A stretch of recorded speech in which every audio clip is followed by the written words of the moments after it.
2021, four men got together to make a radio show that nobody asked for. This is the result. Welcome to Broad Street Radio. I'm Michael Morris with my good buddy, Scott Briley. Scott, how are you? I'm doing great, Michael. And you? I'm not so good. What's the matter? As of before we started this, I see that Pfizer now wants 75 years before they're going to release the information on the vaccines. And I know how you're very pro-vaccine, you're very pro-lockdown, you're very pro-mandate. Is that true? Very not true. Although I do have to say I'm not an anti-vaxxer. I am fully vaccinated. Oh, you have to say that, because if not, you're going to get locked up for that. Oh, well, that is a possibility. Well, but I am not mandatory mask or mandatory vaccines. Well, here's my question, because you watch the news a lot. I do. Right? Fair enough. Fair enough. All sides even. Bill de Blasio has decided that everywhere in New York is going to be on full lockdown. Everybody's got to get vaccinated, all that.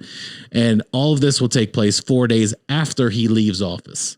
How do you feel about that? Well, no, I believe it goes into effect December 27th, and the new mayor takes January 1st. Okay. So he's making this condition, but he's leaving the keys to this disaster to somebody else. What do you think of that, though? Don't you think it's a coward's way out? Oh, a completely coward's way out. De Blasio is really great at taking a situation and making it worse. I mean, really just shitting into a cup. Can I say that? You can say cup. And later on sharing it with somebody. So I think his work. I saw that video once. I know you did. That's disgusting. Right. I knew you were going that way. The fact that he is doing this as he's leaving office, and he's imposing this on private businesses. So now when we talk about this has already been imposed in New York for public sector employees, all city and state employees. So really what he did was add in 185,000 private businesses and said, hey, by December 22nd, by the way, you have to have everyone vaccinated or you're going to get fined. And I believe it's up to $4,000 a day. So a good chunk of money per person. It could be per person. And I mean, all these businesses are obviously going to sue. It's not going to go into effect by the 27th. You've already got the federal government, including our new Democratic friend, Manchin, who has said, you know what, I'm going to vote with Republicans and we're going to overturn this vaccine mandate. But how does that, I want to go back to something you said, a private business. So you have your own private business, right? Correct. That means your people, if you were in New York, would be subject to this. Okay. I just want to clarify that piece because I don't know. When you say public or private, I think it's so wide ranging that you don't really have an idea of who that really affects. Because a lot of people would think, sure, if you work at Amazon or something like that, that works. But if you have a flower shop and you have 3 people that work for you, that affects you as well. Yeah. And can you imagine a $4,000 fine to a flower shop? Well, that's my thing. If you're making cookies or something to sell to, do that. Or do you, again, you can't find anyone to work now. Well, that's the next piece, right? So no one wants to work there because of this. How are you? I always love when they tout the unemployment numbers, how they're at an all-time low. Mm-hmm. They're fluctuating every single day. So what number and what metric are you using? But when you were talking about Manchin kind of flipping sides, if they're saying that the mandate in all these other states that they're not going to go with it at that level, how can it be enforced in New York? That's the issue, is I don't think it can be. I think, the first So it's all show? Yeah, I think this is the first minute that the business association in New York, and I don't know what that specifically is, but someone's going to file a suit. It's called the mafia. And it's going to get a stay. That's true. Unless the mafia can make money, then they will enforce it. There is no mafia. Oh, yeah. Wink. Right. Wink, wink. And they will immediately get a stay on this. And, the new guy's going to come in and hopefully he's a little smarter. I don't think that would be hard. That plant back there is a little smarter than de Blasio. But I think the minute that mandate hits, I think people will start suing and there'll be a stay while the courts sort it out. But doesn't it, on top of when you get the announcement, so a couple of weeks ago, Pfizer said they needed 50 years before they could release all the vaccine data. And we know how that works, where they don't give you all the information anyway. Correct. If you have 50 years to tell me what's going on, now they want 75 years. What's in this paperwork that you don't want me to know? Because I'm going to be dead before that happens anyway. Yes. And not from a variant. And more than likely, all of us will be dead, including many of the children between, 5 to 11 now that they're pushing, also in New York, to get the vaccine. And those people will likely be dead. So that's really smart. I mean, from a business perspective, it's actually brilliant. I will give them that. If I was Pfizer or Moderna or these other companies, I would be ecstatic about this, because now they're talking about 2 vaccines, 2 boosters a year. I mean, it's never going to end. Mm-hmm.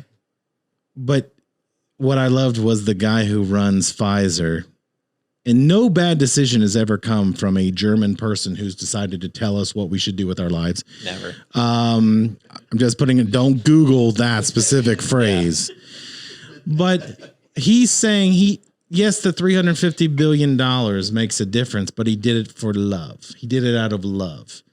Then don't take the check, asshole. Yeah. But that's the initial piece of this. You're going to have to pay more for these boosters. It wasn't all included when you're doing up to 4 shots a year. I mean, I'm going to ask Jonathan next how much money that stock is worth, because I'm sure it's like Apple stock right now. But when you see that as just an everyday average person who owns a small business, do you sit there and go, this country's kind of gotten out of line? Absolutely. I think anytime you look at the pharmaceutical companies, there's a lot of money that goes in there, and they spend a lot of money. I hate to use the word bribery, but truly talking doctors and marketers and anybody they can in the medical community to push something. So you see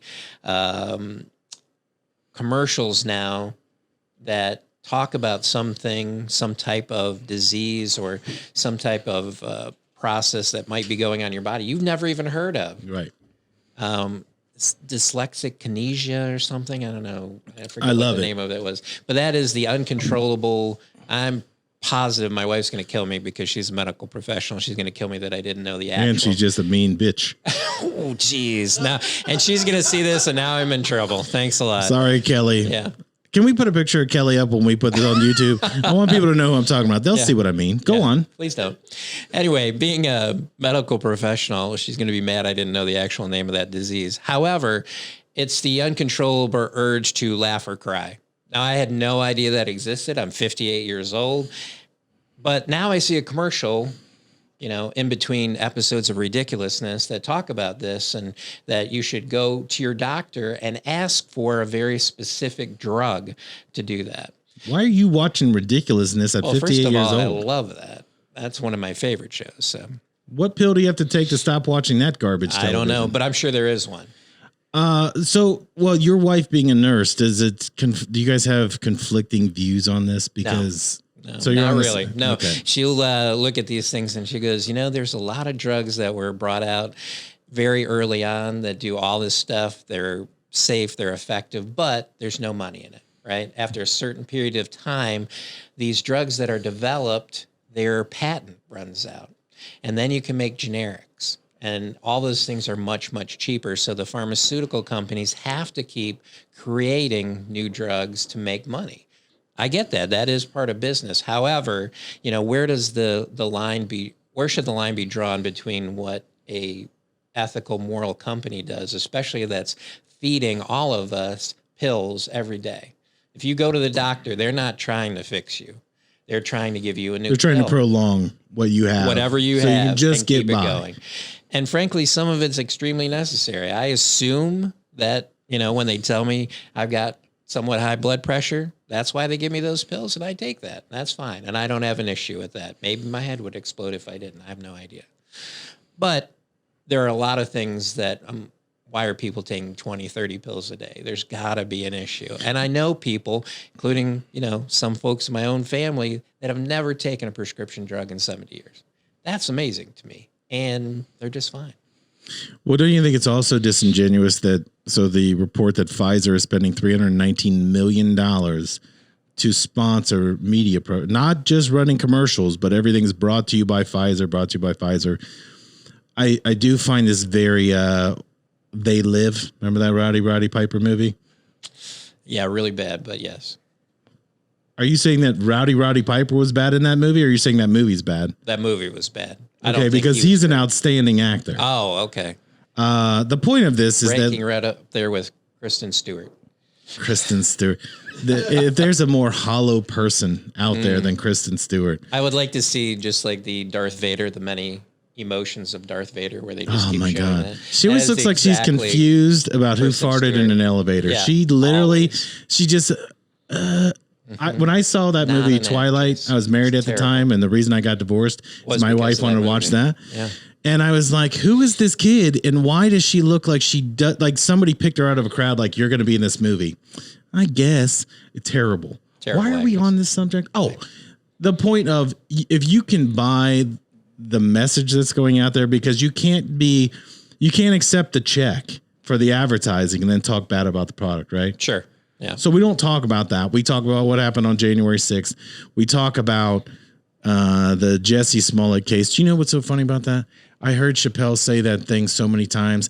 I keep calling him Juicy Smollett. Juicy Smollett, yes. And the French actor. But to the point, I can't remember what his real name is, and I don't think anybody else can. But everyone knows what's going on in that case. Don Lemon help with that, by the way? Didn't I just hear that? Well, yes, he was texting back and forth with him. He tipped him off that the Chicago cops were not paying attention.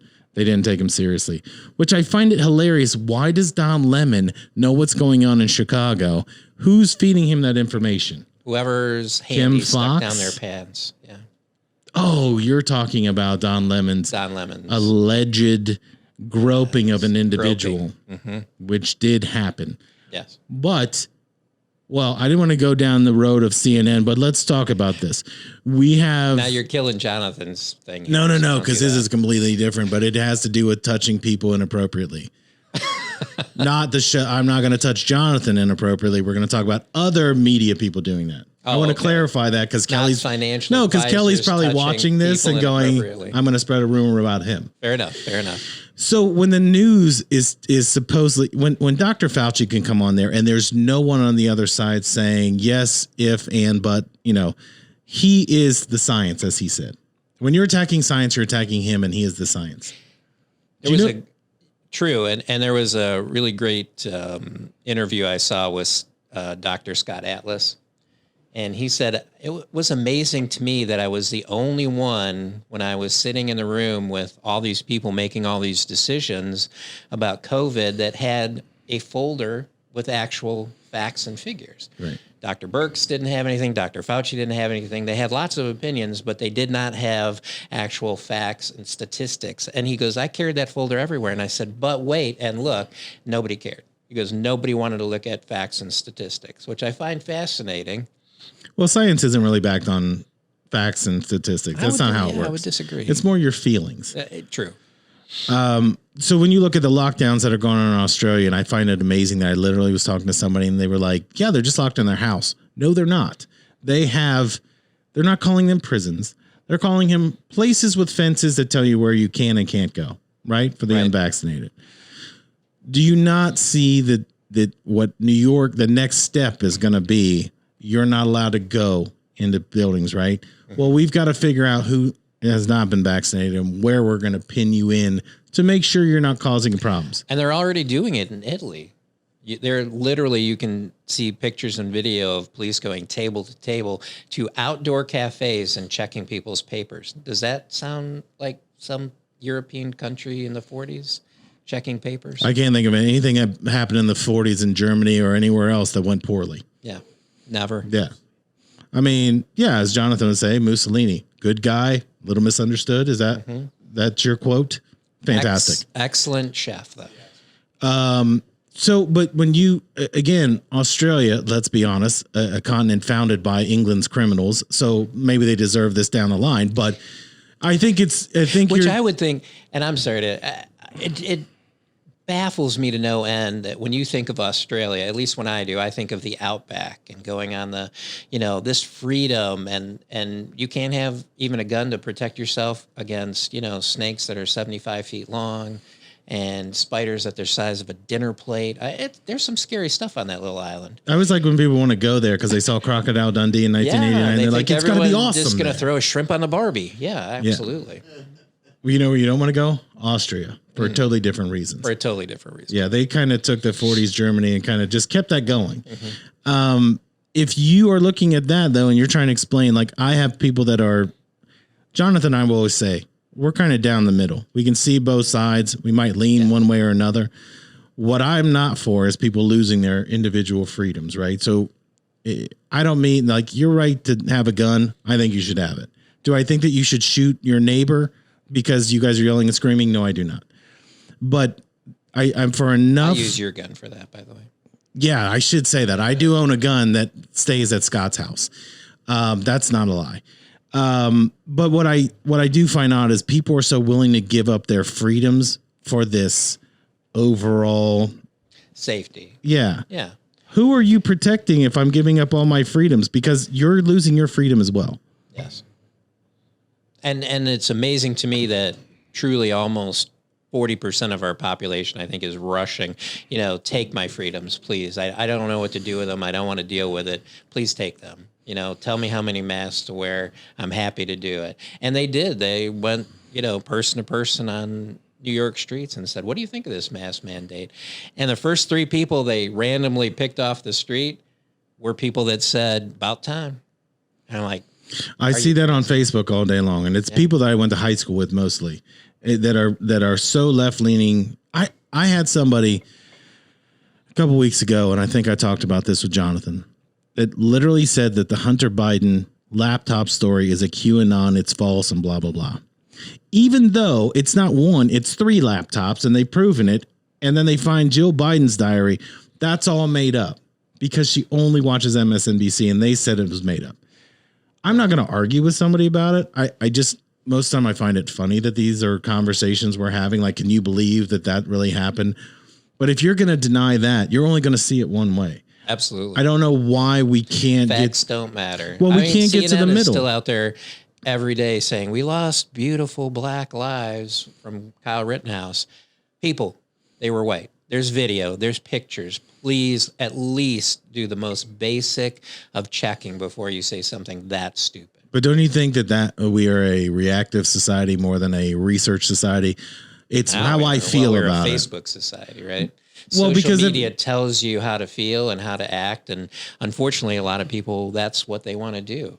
And you know me, I'm not on any social media. No, because I think that you're under witness protection and you don't want someone to find you. That's weird that you don't have any social media. I think it's destroyed the fabric of humanity is what I think of social media. Well, I can't wait to post about what you just said later. But what I do see is that so people are so apt to express their opinion on something they are very, they lack the knowledge. They can't wait to tell you what they think about it. And if you don't think the way that they think, they're going to attack you and the mob attacks you. Mm-hmm. I think we are so socially broken that I would rather, you told me a story earlier today. We all were talking about it, not on the show, how somebody's upset with me because of the way that I talk and all that other stuff and who I am as a person. I thought it was funny. It didn't upset me. I think a lot of people look at that and now I'm going to go attack them. One of the things that I think we've completely lost is the ability to say, I agree to disagree. I remember growing up that way and you would have a really big conversation. You could be on either side of an issue and you'd come away with, all right, let's agree to disagree. Let's go have a beer. Let's go have a soda, whatever it is. And you feel that relief that, all right, I got my point across. The other person got their point across. There's none of that anymore. It's how loud can I scream at you and drown out your opinion if I can.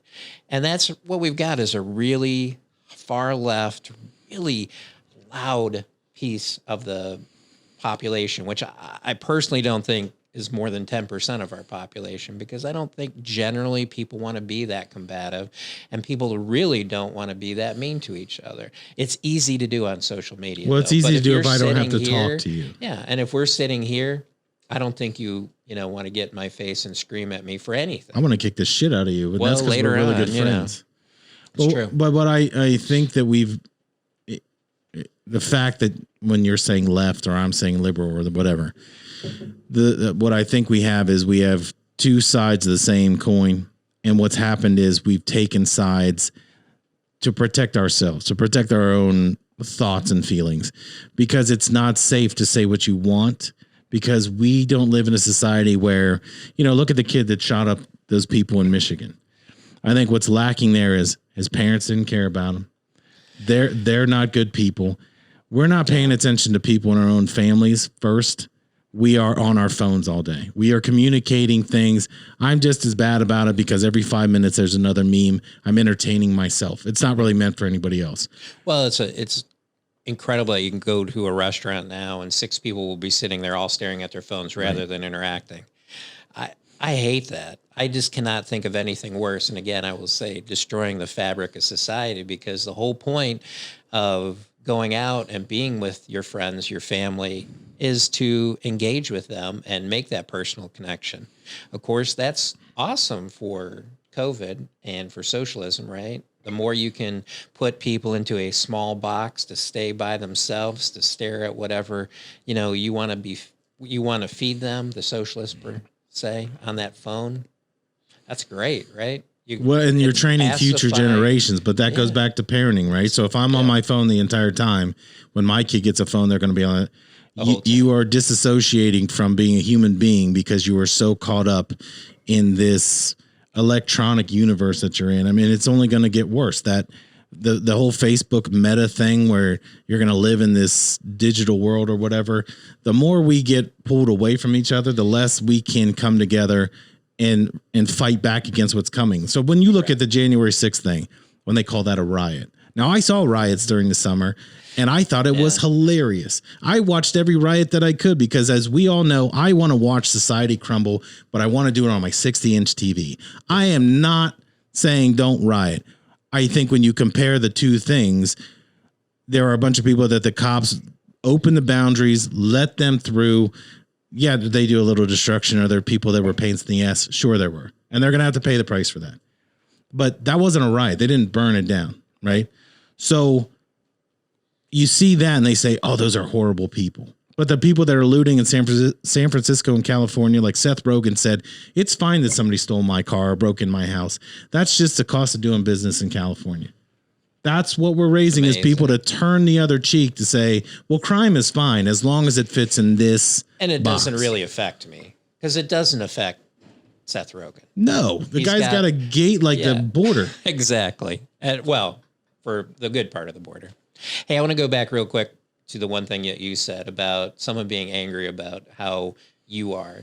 I would rather be friends with somebody that is 100% them the whole time rather than having to try to figure out every minute of a conversation. Is that really what you think, or are you trying to please me? Because I would rather know right off the bat, we're either friends or we're not friends, and we either have some things that we disagree on, which I'm fine, or we have nothing in common. But that used to be regular discourse. Exactly. And we wouldn't be upset with each other. I think you're finding people that we are a very weak society, and we've been driven down the last 20 years to kind of bend the knee, which I hate that phrase, until I actually saw people doing it. Yeah. Not kneeling on football fields, but kneeling in general to other causes. And it's like, what deity do you think that you're serving here? You're not. You're taking a knee, teaching other people that's what you should be doing. You should never do that, because that's how revolutions get stomped out, and that's how tyranny comes, is you've cowered to somebody else and you're being submissive. That's whether you're friends with somebody, whether you're government that's always trying to get after you is doing it. Never do that. No, absolutely not. Talk about it. Don't cower about it. Yes. That's a great thing. And I think we're seeing that pendulum swing back, and that's great. Well, we'll bring you back in a couple of weeks when we're all locked up and we'll be broadcasting in our Australian prison. Thank you, Scott, for coming today. Thanks for having me. Listen to Broad Street Radio. We'll see you next week.